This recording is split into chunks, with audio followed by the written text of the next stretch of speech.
प्रातः क्लास चल रहा था 1/4/1967 शनिवार को दूसरे पेज की अंतिम लाइन में बात चल रही थी।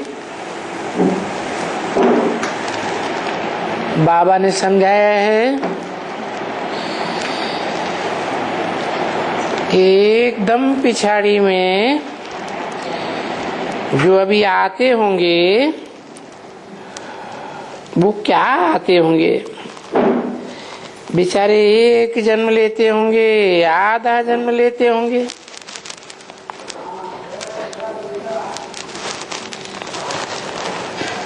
तो एक या आधा जन्म में क्या अनुभव करेंगे इस दुनिया का।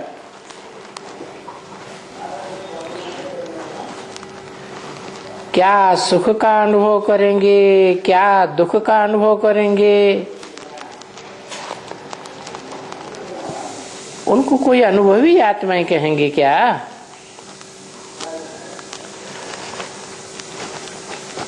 तुम बच्चे तो इस ह्यूज ड्रामा के आदि से लेकर के अंत तक के सारे 84 जन्मों के अनुभवी बनते हो।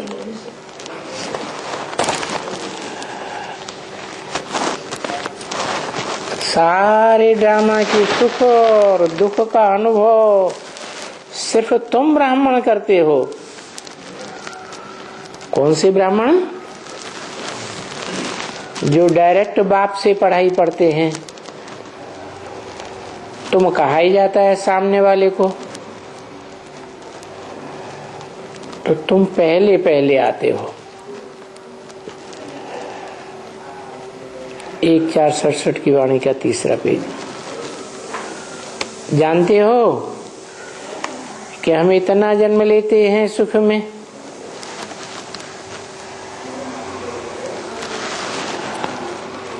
और इतना जन्म फिर दुख में लेते हैं। और तुमको अभी नॉलेज मिली है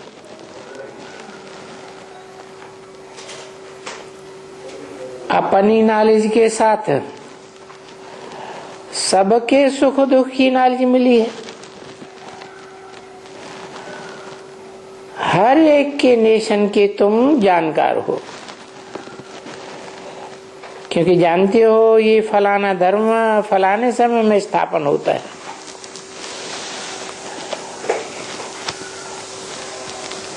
तो हर नेशन की, हर धर्मखंड की तुमको जानकारी है।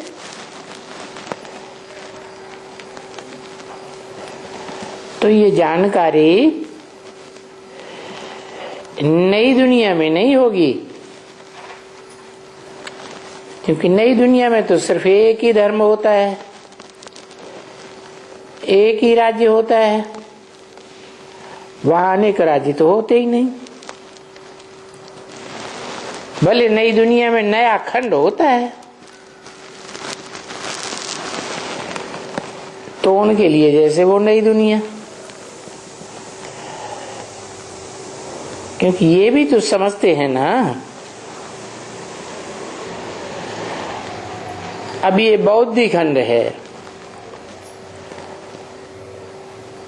ये नया खंड है। क्रिश्चियन खंड है, कहेंगे भाई ये नया खंड है, क्योंकि नए नए आते रहते हैं तो नया हुआ ना। तो नए में सतो प्रधान, सतो रजो तमो, उनको भी 4 अवस्थाओं से पसार करना है। जैसे ये झाड़ होता है,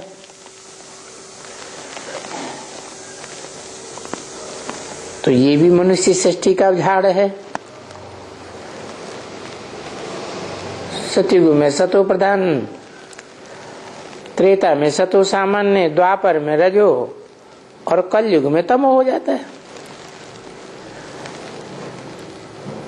तो देखो पहले पहले सतो प्रधान वाले झाड़ के जो पत्ते होते हैं वो तो फिर बाद में नीचे होते जाते हैं।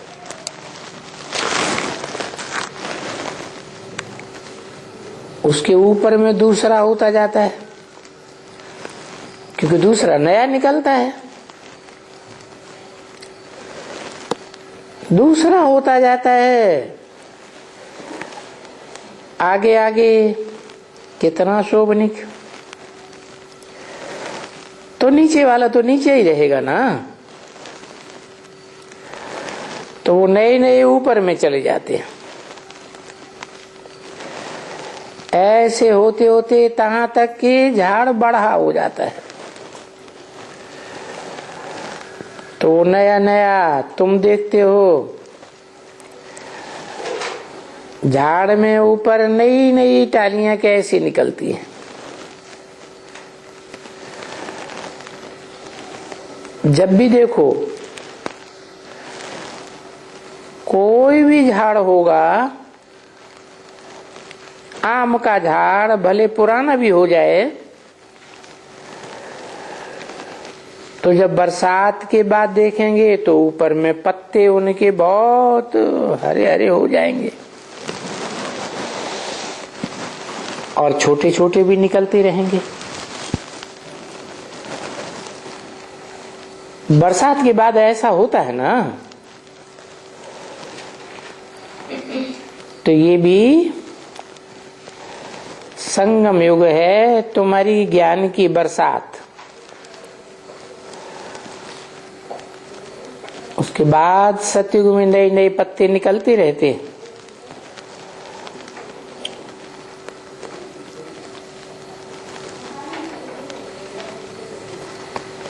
कहेंगे सबका दिमाग ठंडा रहता है, जैसे शीतलता का मौसम हो गया, पीछे उनमें बूर निकलते हैं। तो अभी इसमें बूर तो यही है ना, वो फल यही निकलते हैं, क्योंकि जो बूर निकलता है वो तो कोई काम का नहीं होता है। फल निकलते हैं वो काम के होते हैं। तो अभी भी ऐसे ही है, ये झाड़ है बहुत छोटा है, अभी नया झाड़ है। तुमने देखा आम का झाड़ लगाया वहां, तो कितने सड़ गए,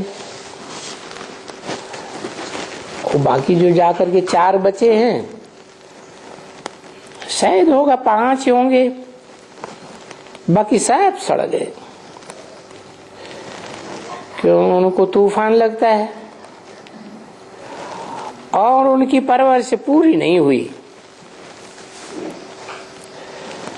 तो तुम भी अपनी परवरिश पूरी नहीं कर पाते हो तो सड़ जाता है। देखो ऐसे बहुत से यहां सड़े हुए हैं ना फल, ऐसे फल फिर कोई काम के नहीं रहते। ये मनुष्य रूपी झाड़ है, बाप आकर के इसे बनाते हैं मनुष्य से देवता। तो तुम देखते हो कि वो पूरा देवता नहीं बन सकते हैं, 3rd ग्रेड के बन जाते हैं, 4th ग्रेड के बन जाते हैं। कहलाने में देवता होंगे, लेकिन हैं खंडित देवता, क्योंकि कलाएं कम हो गई ना। नहीं तो 16 कला संपूर्ण को देवता कहा जाता है, बाकी कम कलाएं ले गई माना खंडित हो गए। देवी देवता धर्म तो वही है जो 16 कला संपूर्ण होते हैं। और ये तो समझ की बात है, बरोबर बादशाही स्थापन होती है उसमें ये तो जरूर होगा, परंतु ये समझ करके ये होगा अच्छा हम कोई थर्ड क्लास बने,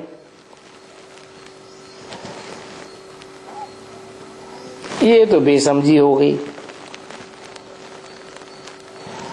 अच्छा संकल्प करना चाहिए ना, तो समझा जाता है इन्हें अच्छा संकल्प नहीं आता है, ये माया से लड़ नहीं सकते हैं, फेल हो पड़ते हैं। और फेल होने की बात तुम तो बहुत जानते हो, ऐसी बहुत चिट्ठियां आती हैं, बोलते हैं बाबा हम तो फेल हो गए। नहीं तो ऐसे कभी किसी को चिट्ठी लिखते हैं क्या? कोई को डर लगता है, वो ख्याल करते हैं तो लिख देते हैं बाबा हम फेल हो गए। तो बाबा कहते फेल हो गए तो मूत पलीती कपड़े धो गए। अभी मूत पलीती कपड़े को कौन हाथ लगाएगा? नहीं, वो तो ठीक नहीं है, क्योंकि अभी तो तुम जानते हो कि मूत पलीती कपड़ वो बाप उनको गोद में कैसे लेंगे?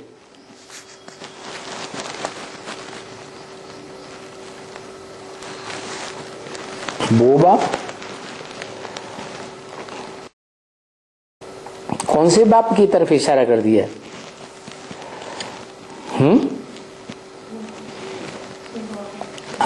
शिव बाबा। शिव बाबा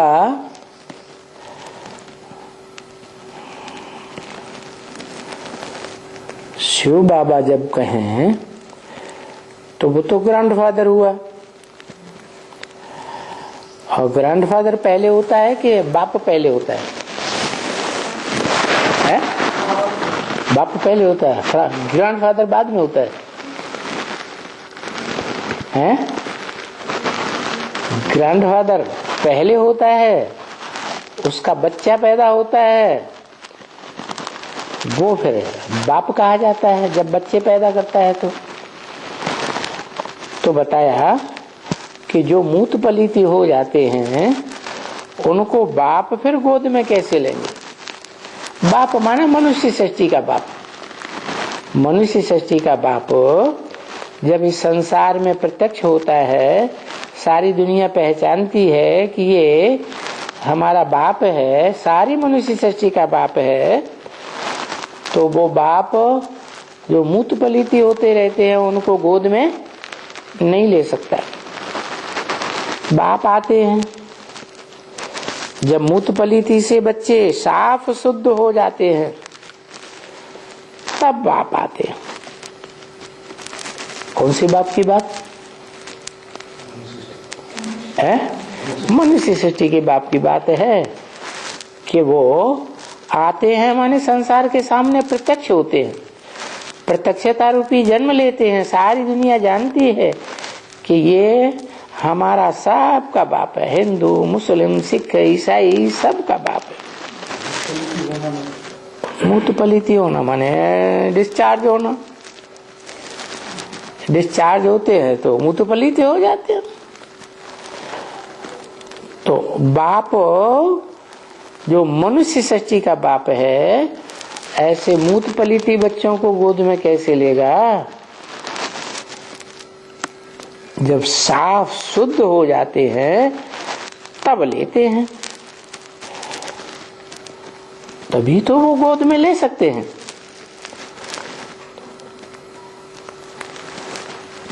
वो कह के क्यों दूर कर दिया? क्योंकि ये भविष्य के पार्ट की बात है, इसलिए अभी कायदे बाबा ने बंद कर दिए। क्या पहले गोद में लेते थे, अब गोद में नहीं लेते हैं। बोलते हैं नहीं, वहां जाकर के झोपड़ी में सबसे एक एक करके समाचार पूछो तो उस हिसाब से ये गोद में लेते हैं। सांप का पोता मेल लो और गोद भी तो हर किस्म की होती है ना।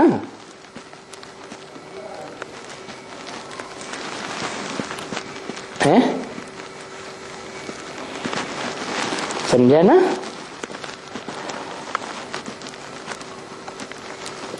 वो जैसे जैसे अवस्था होगी उनकी उस समय में ऐसे ऐसे बाप का प्यार मिलेगा।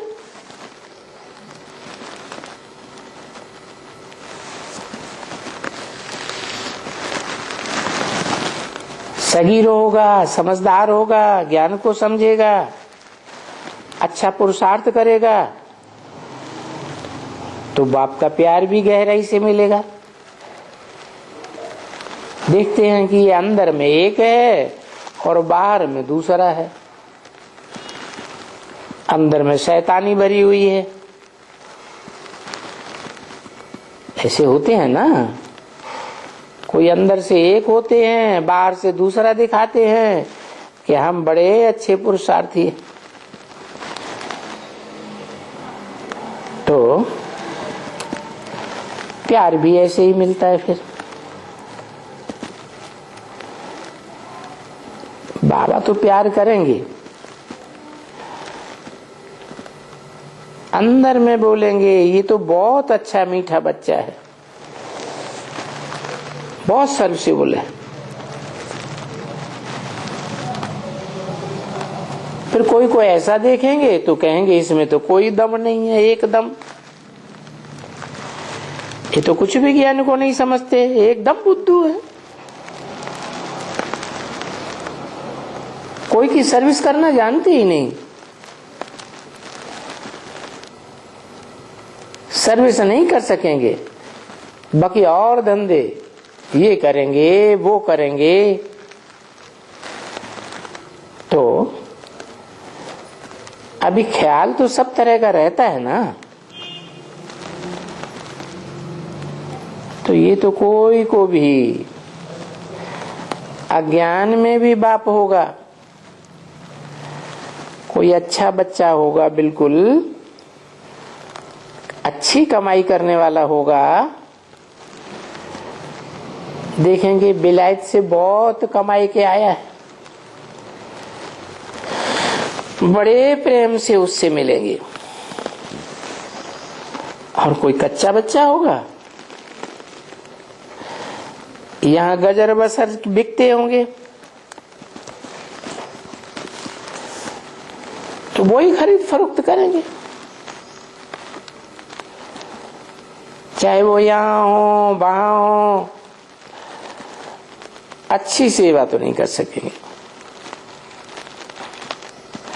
तो ऐसे बच्चे जो अच्छी सेवा नहीं कर पाते हैं उनको इतना खुशी से लेंगे क्या? बाकी बच्चे तो बच्चे ही हैं, तो उनकी इतनी खुशी से नहीं लेंगे। बोलेंगे ये तो गाजरी बांसुरी है। ये बाबा भी जानते हैं कि अपनी राजधानी में कोई तो राजा बनेगा, कोई दास दासी बनेगा, गाजरी बांसुरी बन जाएगा। फिर उनको किस दृष्टि से देखेंगे?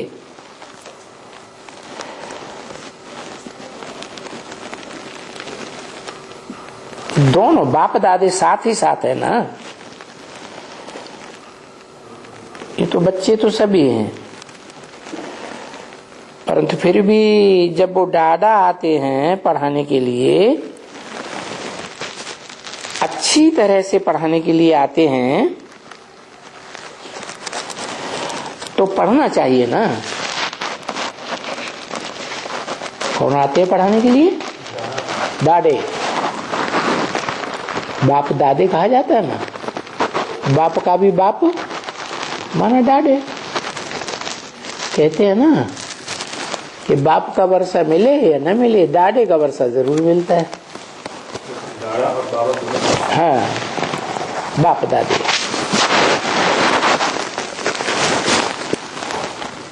तो ये दादा जो पढ़ाते हैं अच्छी तरह से पढ़ना चाहिए ना, ये है उनका पढ़ाना। ये दादे की पढ़ाई का महत्व उनको समझाना चाहिए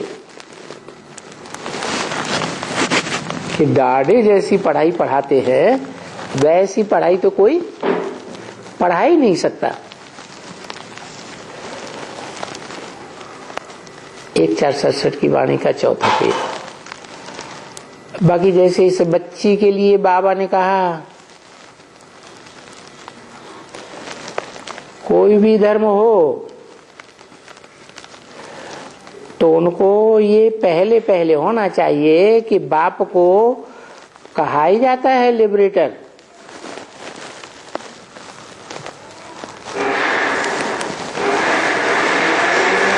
कैसे छुड़ाते हैं? लिबरेट माने छुड़ाना, छुड़ाने वाला। कैसे लिबरेट करते हैं? अब लिबरेटर किसे कहते हैं? छुड़ाना माने कहीं फंस गया है ना,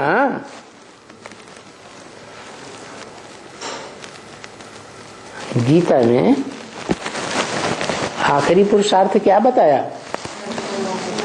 नष्ट हो मोह, मोह नष्ट हो जाए, यही बड़ा पुरुषार्थ है। किसका मोह नष्ट हो जाए?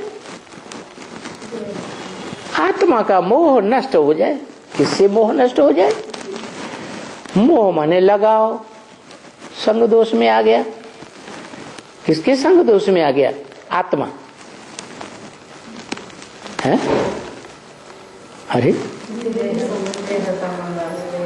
संग दोष में आया देह के, देह की इंद्रियों से जन्म जन्मांतर सुख लिया ना, तो संग दोष में आ गया, तो देह में फंस गई बुद्धि। यहां तक बुद्धि देह में फंस जाती है कि अपन को क्या समझ लेते? देह ही समझ लेते। तो देह के बंधन से छुड़ाने वाले को कहा जाता है लिबरेटर। जरूर कहीं फंस गया था ना, तो गाइड तो चाहिए ना। तो ये लिबरेटर और गाइड आखिरी कौन है? एवरलास्टिंग लिबरेटर और गाइड, उनका परिचय देना है? कौन है? उनका क्यों कह दिया है? एवरलास्टिंग, इसके बाद और कोई भी लिबरेटर गाइड नहीं मिलेगा। वो ऊंचे से ऊंचा लिबरेटर गाइड है, पंडा है, ठिकाने लगाने वाला। उनको कह देना चाहिए कि ये है सुप्रीम गॉड फादर। कैसा फादर? सुप्रीम। फादर्स के बीच इनकी सुप्रीमेसी है। दुनिया में जितने भी फादर्स हैं, चाहे वो ग्रेट फादर्स ही क्यों न हुए हों, धर्म पिताएं, इब्राहिम, बुद्ध, क्राइस्ट वगैरह, उनके बीच में भी ये सुप्रीम गॉड फादर की सुप्रीमेसी है। किस बात में? लिबरेट करने में, गाइड करने में। क्योंकि यही मूल बात है। सुप्रीम गॉड फादर जब आते हैं, वो समय जब उनका आता है ड्रामा के प्लान अनुसार, तो एक दो को लिबरेट करेंगे या सबको लिबरेट करेंगे? सबको लिबरेट करेंगे। तो आया क्या? 80 साल हो गए, अभी आया है? सुप्रीम गॉड फादर आया है? आया कि नहीं आया? नहीं आया। अरे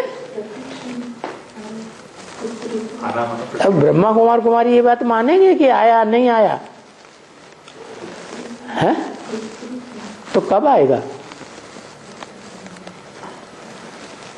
है? बाबा कहते ड्रामा प्लान अनुसार आएगा तो सबको लिबरेट करेंगे। क्या ऐसे नहीं ब्रह्मा कुमार कुमारियों को या प्रजापिता ब्रह्मा कुमार कुमारियों को लिबरेट कर देंगे? कैसे लिबरेट करेंगे? हैं? देह के बंधन से लिबरेट करेंगे, देह के संबंधियों से लिबरेट करेंगे, देह की जो इंद्रियों का सुख लेने का लगाव लगा पड़ा है उससे लिबरेट करेंगे। जो भी धन संपत्ति में लगाव लग जाता है उस धन संपत्ति से भी बुद्धि लिबरेट करेंगे। क्योंकि जब वो लिबरेट करते हैं तो जिनको लिबरेशन मिलता है वो कहां पहुंच जाते हैं? सुखधाम में पहुंच जाते हैं। वहां कोई भी फंसा हुआ नहीं होता है। क्यों? कोई फंसा हुआ नहीं होता है।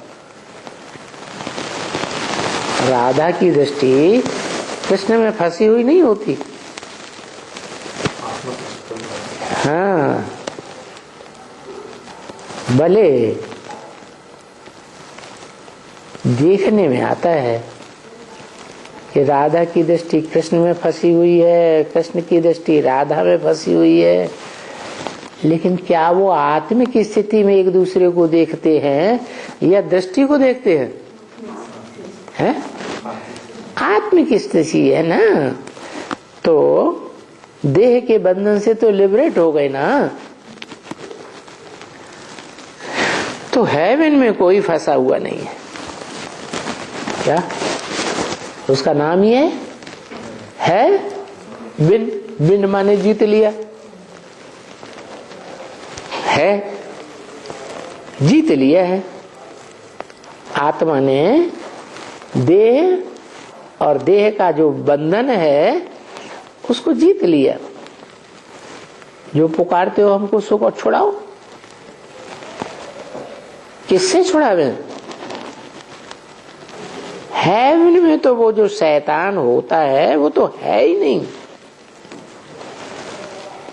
शैतान हेवन में होते हैं कि हेल में होते हैं? हेल में शैतान होते हैं।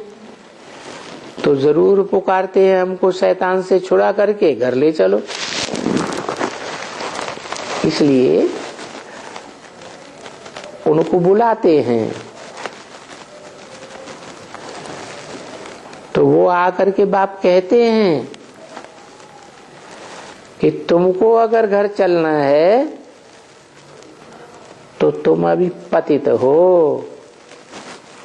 क्या तुम्हारी बुद्धि पतन के गर्त में जाने वाली है, पवित्र बुद्धि नहीं है। तुम्हारे में वो पवित्रता है ही नहीं, क्योंकि तुम्हारा जन्म भी जो हुआ है ना, माँ के गर्भ से जन्म लेते हैं ना, तो बच्चा जन्म लेता है तो अच्छी चीज में लिपटा हुआ होता है। क्या है? जेर में लिपटा हुआ होता है, वो तो इम्प्योरिटी हो गई। अगर तुम प्योर बनो, मुझे याद करके करके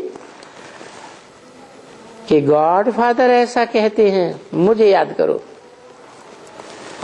तो जो इम्प्योरिटी तुम्हारे में आ गई है, पतित हो गए हो, इम्प्योर हो गए हो, मुझे याद करो, तो तुम प्योर हो जाएंगे।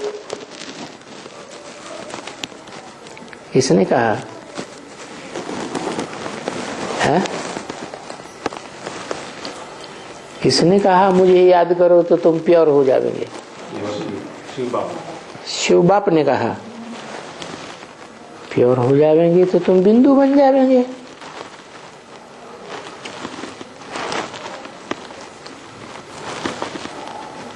बिंदु बन जाएंगे फिर तुम स्वर्ग में चले जाएंगे। हैं? हैं? क्यों?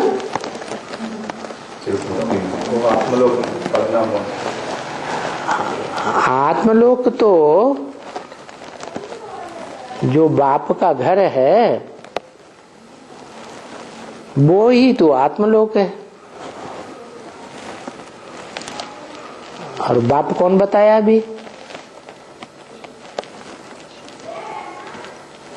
मनुष्य सृष्टि का बाप है तो और कहाँ का वासी है?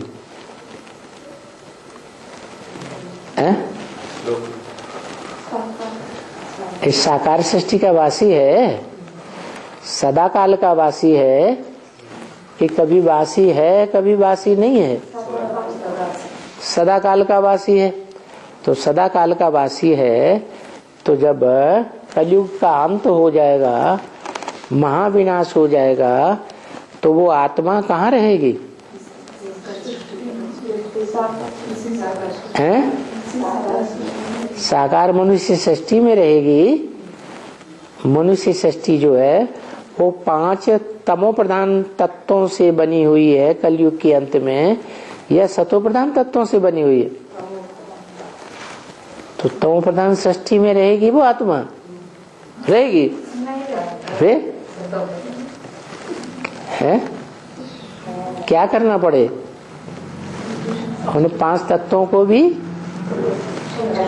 सत्व प्रधान बनाना पड़े। कैसे? योग बल से। तो कहते हैं मुझे याद करो तो तुम प्योर हो जाओगे, फिर तुम चले जाएंगे आत्मलोक में। तो मुझे याद करने से तुम प्योर बनेंगे। प्योर भी रहो और फिर मेरे को याद भी करो। अभी हर एक को ये कह सकती है, क्योंकि जो डायरेक्शन देते हो तुम, जो तुम गाइड करते हो, तो किसकी तरफ गाइड करते हो? हैं? गाइड का काम होता है रास्ता बताना। पंडा ले जाता है ना रास्ता बताते हुए, तो तुम किस एक की तरफ गाइड करते हो कि इस एक की तरफ जाना है? कहेंगे शिव बाप की तरफ। अरे शिव बाप तो बिंदु है, इतना सूक्ष्म बिंदु है कि इन आंखों से दिखाई भी नहीं देता। तो कैसे पता चलेगा इस उस एक बाप की तरफ ही ले जा रहे हैं? जरूर वो कोई मुकर्रर रथ में प्रवेश करता है, तो जिसमें प्रवेश करता है उसकी तुम पहचान देती हो।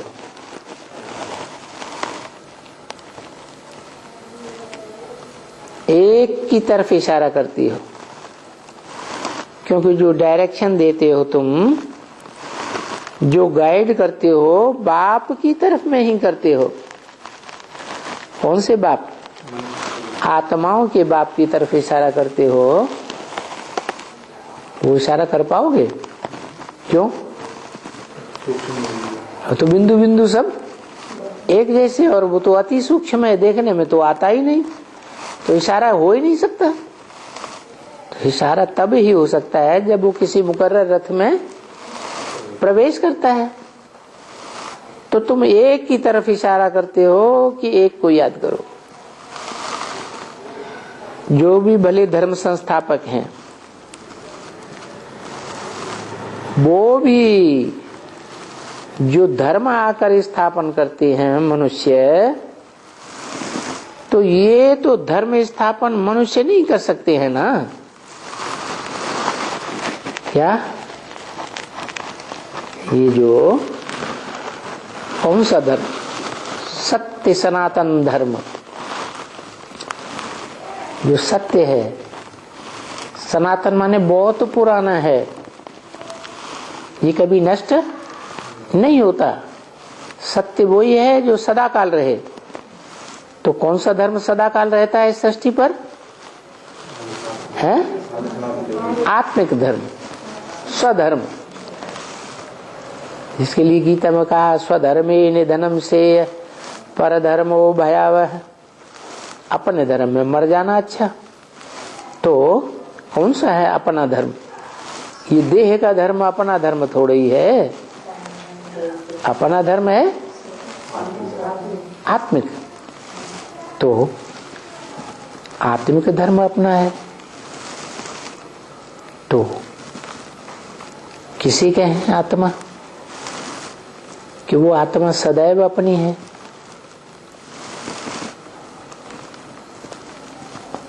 और आत्माएं पराई पराई हो सकती है।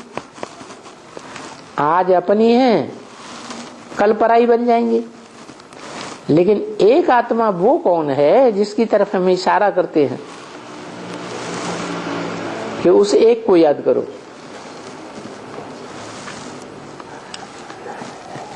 है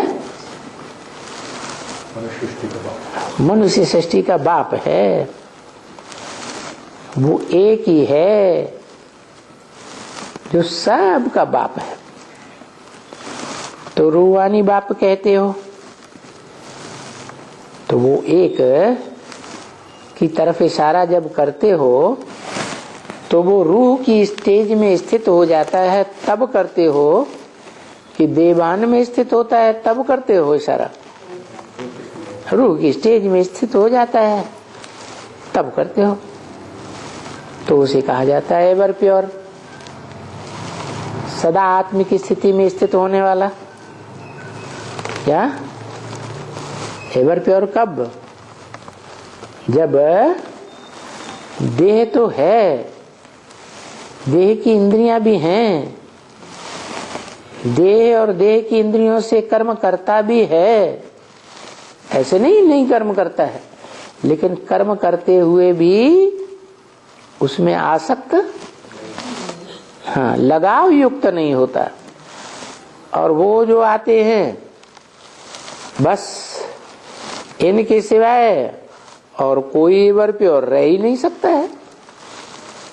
क्या वो जो आते हैं कौन है? हाँ, जो धर्मपिता आते हैं वो जब इस सृष्टि पर आते हैं तो उनको लगाव लगता है या नहीं लगता है? जिसमें प्रवेश करते हैं उनका लगाव लग जाता है, और इनको लगाव नहीं लगता। किनको है? किसको लगाव नहीं लगता? शिव बाप को लगाव नहीं लगता। और शिव बाप जिसमें प्रवेश करते हैं उसको आप समान नहीं बनाते हैं, उनको भी लगाते हैं। तो किसका संग का रंग लगता है? संग का रंग निराकार का लगता है, जो सदैव निराकार है, या जो साकार में मुकर्रर रूप से प्रवेश करता है और जिसमें प्रवेश करता है फिर वो पुरुषार्थ करके निराकार बाप के समान बनता है, उसका संग का रंग लगता है। या मना साकार में संग निराकार का संग लगता है कि साकार न भी हो तो निराकार का संग का रंग लग सकता है? साकार में हो फिर निराकार का संग लगे, लेकिन साकार में है निराकार, लेकिन साकार संपन्न नहीं बना है, संपूर्ण निराकारी स्टेज में स्थिर नहीं हुआ है, निरंतर रूहानी स्टेज में स्थिर नहीं रह पाया है, तो संग का रंग काम करेगा है? क्यों? हाँ, क्योंकि मन कंट्रोल में नहीं रह सकता। अगर अंश मात्र भी विस्मृति है, रूहानी स्मृति नहीं है, रूह की स्मृति, तो संग का रंग जरूर लगेगा। तो वो एवर प्योर इस हिसाब से है, जिनके सिवाय और कोई भी माने कोई धर्म पिता एवर प्योर नहीं हो सकता। क्यों नहीं हो सकता? क्यों निवृत्ति मार्ग में है?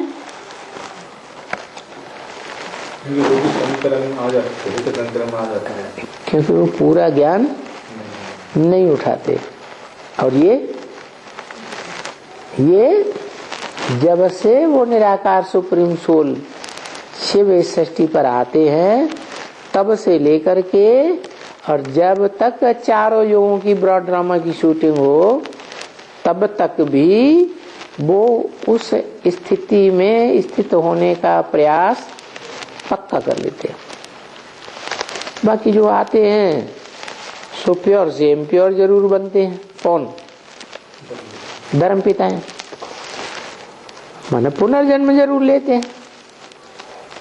और ये ब्रह्मा आता है, तो ब्रह्मा की सोल जब से शूटिंग पीरियड में पुरुषार्थ करती है, तो निश्चय अनिश्चय के चक्र में आती है या नहीं आती है? निश्चय अनिश्चय का चक्र माने बेहद का जन्म मरण का चक्र। अनिश्चय हुआ माने बाप को भूल गया या पहचाना ही नहीं। निश्चय माने बाप को जान लिया। तो कभी निश्चय कभी अनिश्चय। ये ब्रह्मा बाप को भी क्या होता है? दादा लेखराज को निश्चय अनिश्चय होता ही रहता है। तो सभी धर्म पिताएं जन्म पुनर्जन्म के चक्र में आते जरूर हैं। ब्रॉड ड्रामा में भी आते, और ये शूटिंग पीरियड संगम युग में भी पुनर्जन्म में बेहद में आते। मनुष्य जो भी आते हैं वो सब पुनर्जन्म लेते हैं। कौन है? कौन? मनुष्य जो भी आते हैं इस सच्ची रूपी रंगमंच पर, वो सब पुनर्जन्म लेते हैं। तो प्रजापिता मनुष्य सृष्टि का बाप मनुष्य नहीं है, है? मनुष्य तो है। मनुष्य उसको कहा जाता है जो मनन चिंतन मंथन करे। तो प्रजापिता मनन चिंतन मंथन नहीं करता है? करता है। तो मनुष्य है कि भगवान है? आप समान बन जाएगा। हाँ, वो एक ही ऐसा है जो मन को पूरा 100% कंट्रोल कर लेता है और पुनर्जन्म में नहीं आता है। निश्चय बुद्धि विजयते रहता है विन। क्या वो हमारा बाप भी है, वो हमारा स्वर्ग भी है, सुखधाम भी है, और वो हमारा घर भी है, शांति धाम भी है। तो इस समय में सभी हैं। क्या इस समय में माने कब? कलयुग के अंत में सभी हैं, चिल्लाते रहते हैं हम पतित हो गए हैं। क्या हो गए? हमारी बुद्धि जो है, हम आत्मा जो है, वो पतन के गर्त में गिर गए, मिट्टी में। देह क्या है? मिट्टी है। इस मिट्टी में कब्र दाखिल हो गए। इसलिए समझाना होता है कि मैं राय देती हूँ, एडवाइस देती हूँ। देखो इतनी छोटी सी बच्ची है, ये भी एडवाइस देती है ना। क्या है? क्या एडवाइस देती है कि उस एक को याद करो जो इस षष्ठी रूपी रंगमंच पर सदा काबिज रहता है। अगर अभी तुम स्वीट होम में जाते हो, कैसे जाएंगे? स्वीट होम में तब ही जाएंगे जब इस दुनिया से तुमको वैराग आ जाए। क्या? नहीं तो बाप के घर में जाना नहीं हो सकता। देखते हो कि मौत सामने खड़ा है विनाश के लिए। काहे का विनाश होता है? आत्मा का तो विनाश नहीं हो सकता। काहे का विनाश होता है? शरीर का विनाश होता है। तो शरीर तो सबके विनाश हो जाएंगे। कोई का शरीर रहेगा एक के अलावा और कोई का शरीर इस षष्ठी रूपी रंगमंच पर मौजूद नहीं रहेगा। तो जिसका शरीर माना आत्मा का अविनाशी घर, शरीर क्या हो गया? उसका अविनाशी घर हो गया। तो वो अविनाशी घर इस सृष्टि पर सदा कायम रहता है। उस एक की याद के लिए तुम इशारा करते हो। उस एक को याद करो, क्योंकि ये जो एटॉमिक बॉम्ब्स हैं, मिसाइल्स हैं, ये जब फटेंगे तो कोई भी जीवित नहीं रहेगा। कौन जीवित रहेगा? जो 5 तत्वों से बुद्धि को परे डिटैच हो जाएगा। अच्छा, तुम जानते हो कि ये पुरानी दुनिया की एंड है। पुरानी दुनिया का अंतिम समय है, समझा ना? क्योंकि ये जो कुछ भी अच्छा दिखता है इस दुनिया में, जो भी पॉम्प एंड शो, महल माणियां अटारियां दिखती हैं, हवाई जहाज वगैरह, ये पंप दिखलाते हैं। ये कहते हैं कि ये माया का पंप है। किसका पंप?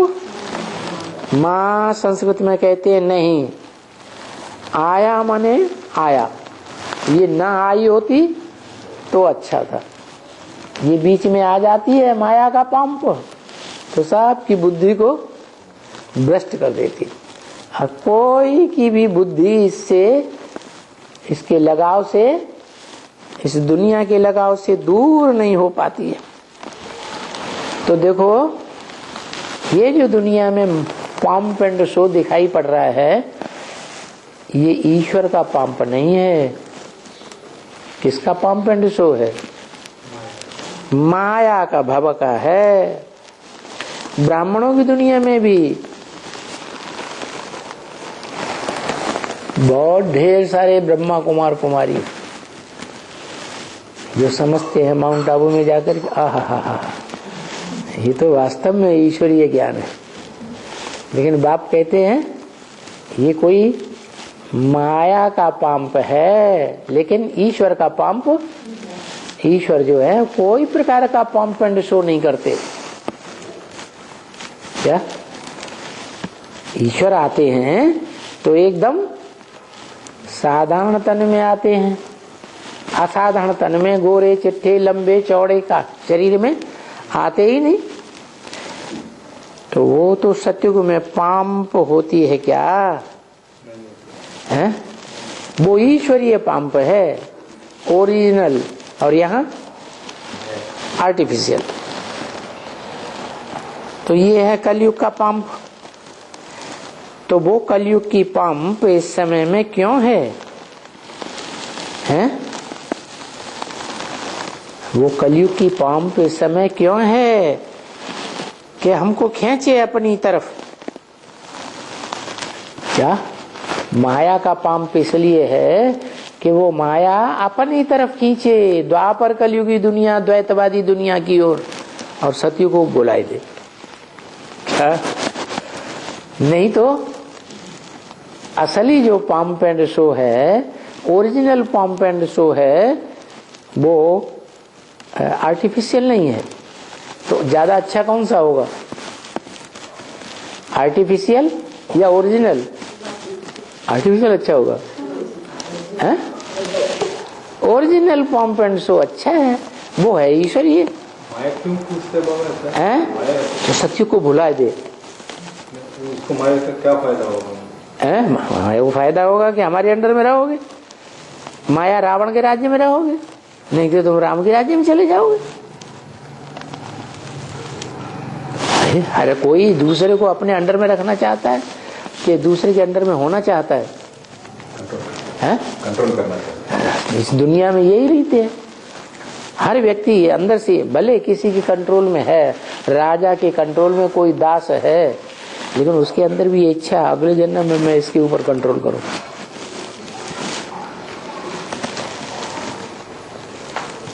तो माया भी यही काम करती है, हमारी बुद्धि को सत्युग में जाने से रोक लेती है। इसलिए इतना माया का पंप एंड शो दिखाती है कि सत्य को बुलाई देती है।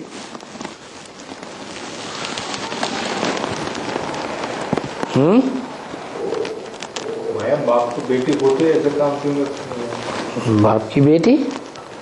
बाप की बेटी मायावी बेटी क्यों कहा जाता है? मायावी बेटी क्यों कहते हैं? है तो बेटी, लेकिन बुद्धि में उसके माया घुसी हुई है। बेटी है तो बेटी की तरह रहना चाहिए कि जैसे कुमारिका दादी ने टाइटल ले लिया था अमेरिका में जाकर के। कौन सा टाइटल ले लिया है? World mother. फिर तो वर्ल्ड मदर बन के बैठेगी बाप के सामने, तो माया नहीं है, मदर है तो बेटी, लेकिन वर्ल्ड मदर बन के बैठ गई बाप के साथ, जगत पिता के साथ। तो बुद्धि में माया घुसी हुई है ना।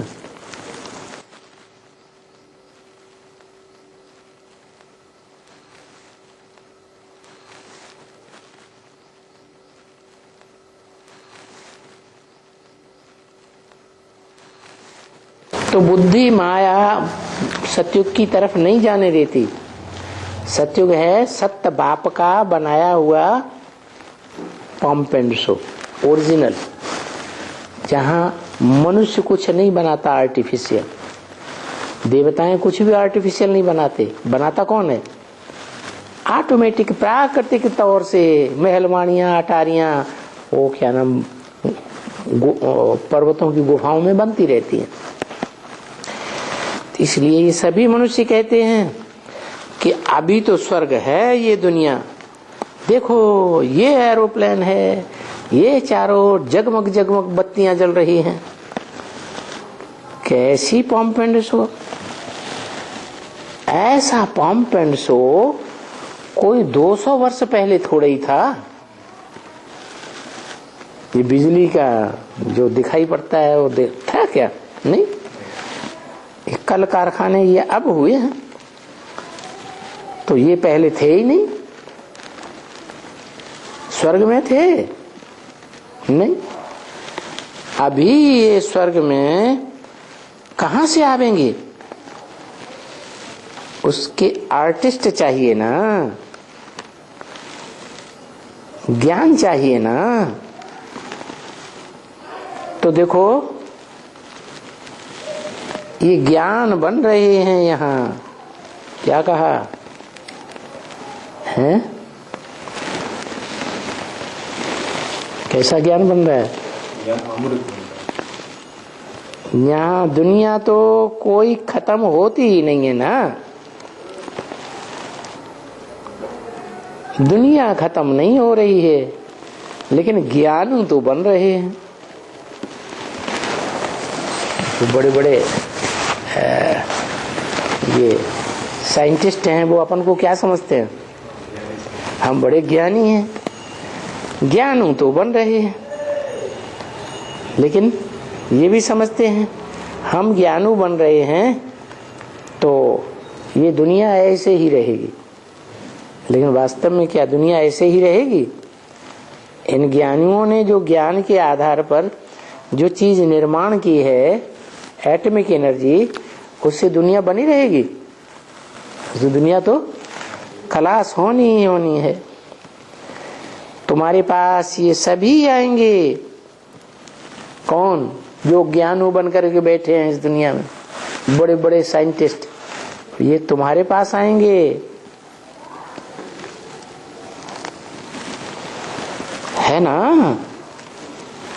ये बिजली बनाने आएंगे, तुम्हारी पंखा बनाने वाले आएंगे, ये सभी अच्छे अच्छे मैकेनिक तुम्हारे पास आएंगे। क्योंकि अभी तो बहुत टाइम पड़ा हुआ है।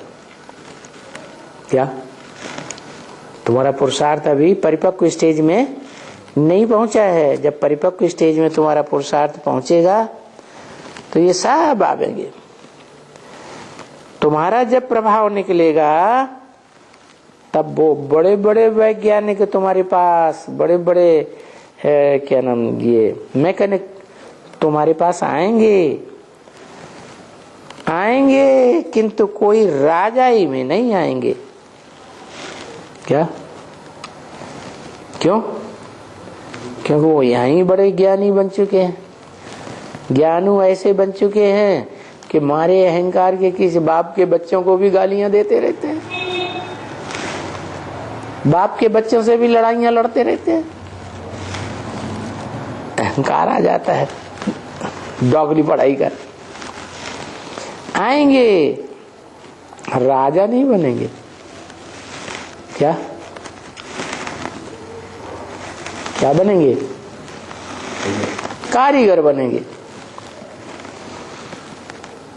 कारीगर लोग फिर भी तो तुम्हारी रैयत हो जाएंगे ना। रैयत बने प्रजा बन जाएंगे। जो रैयत हो करके आएंगे तो वो सभी सीखे हुए तो आएंगे ना कारीगरी। अभी सीख करके आएंगे, बहुत आवेंगे। तुम देख लेना, आगे जाकर के बड़े बड़े भी आएंगे आर्टिस्ट। ये सब बनाने वाले आएंगे, बिजली बनाने वाले, ये कारीगर वगैरह अच्छे अच्छे। क्योंकि नया नया फैशन निकलता रहता है ना। विलायत में तो बहुत ही नया फैशन है। वो फैशन यहाँ भारत में भी आता है। तो बाप कहते हैं वो भी तो सीखे हुए आएंगे ना। तो ये तो बाबा, ये तो बात बाबा ले जाते हैं। फिर स्वर्ग में बनाने की बात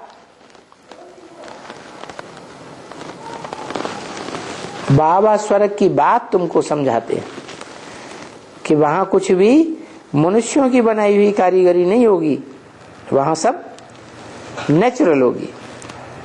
परंतु बाहर में किसको भी रास्ता बताना है, अंधे की लाठी बनना है। ईश्वर का पंप एंड शो क्या है, आर्टिफिशियल है या ओरिजिनल है, तो उनको पहले पहले ये बात बतानी है। ये गॉड का परिचय देना होता है। किसका परिचय है? गॉड कौन है? वो कहेंगे निराकार, ज्योति बिंदु है, अणुअणियांशम, अणुरूप है। जिस अणु को इन आंखों से कोई देखता नहीं है, यंत्रों से अणु को पकड़ा जाता है। लेकिन आत्मा तो ऐसा अणु है, ऐसा सूक्ष्म है कि यंत्र से भी कोई पकड़ नहीं सकता। तो वो सूक्ष्म ते सूक्ष्म क्या है? अणु, जिससे एटॉमिक एनर्जी बनती है। क्या है? हैं, वो स्थूल एटम हद का, और ये है बेहद का एटम। अणोअणीयांसम अनुस्मरेत। ये जब आता है, ये बेहद का जब आता है, अणु से भी अनुरूप, तब एटम बम भी बनते हैं। क्या 1945 में पहली बार एटमिक विस्फोट हुआ था, छोटी छोटी बम्बियों का। तो 10 साल पहले से उनकी बुद्धि में ये बात चल रही थी, मनुष्यों की बुद्धि में, कि ऐसी क्या चीज निर्माण करें जो सारी दुनिया हमारी ददबदे को माने। तो बाबा कहते हैं वो तो हद की दुनिया का विनाश करते हैं, और यहाँ बाबा तो तुम ब्राह्मणों की जो बेहद की दुनिया है, उस बेहद की दुनिया में परमात्मा प्रत्यक्षता बम फोड़वाते हैं। क्या उस परमात्मा प्रत्यक्षता बम से क्या रिजल्ट निकलता है? क्या रिजल्ट निकलता है? कि देह सब खत्म, देह भान सारा खत्म हो जाता है। दुनिया की जितनी भी देह भान वाली आत्माएं हैं, उनका देह भान, देह अहंकार चूर चूर हो जाता है। क्या रह जाता है? आत्मा रह जाती है। ओम शांति।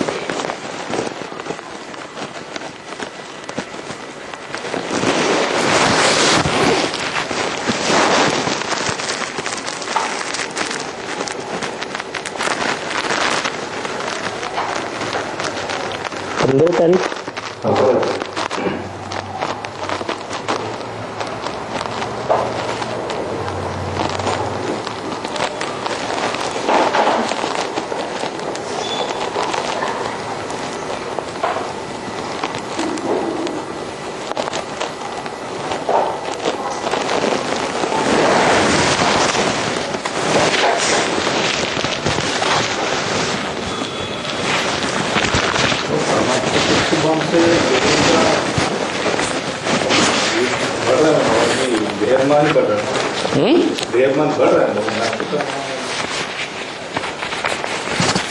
परमात्मा प्रत्यक्ष होगा तो देवभान खत्म हो जाएगा ना। जो परमात्मा बम फोड़ने वाले हैं वो कौन है? युवा पर, और ज्यादा देवभान किसमें होता है?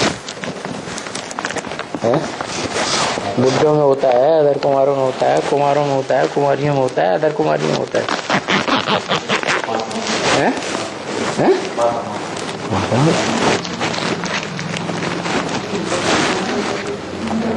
माताओं में काम विकार का देवभान ज्यादा होता है। वो काम विकार तो कुमारों में फिर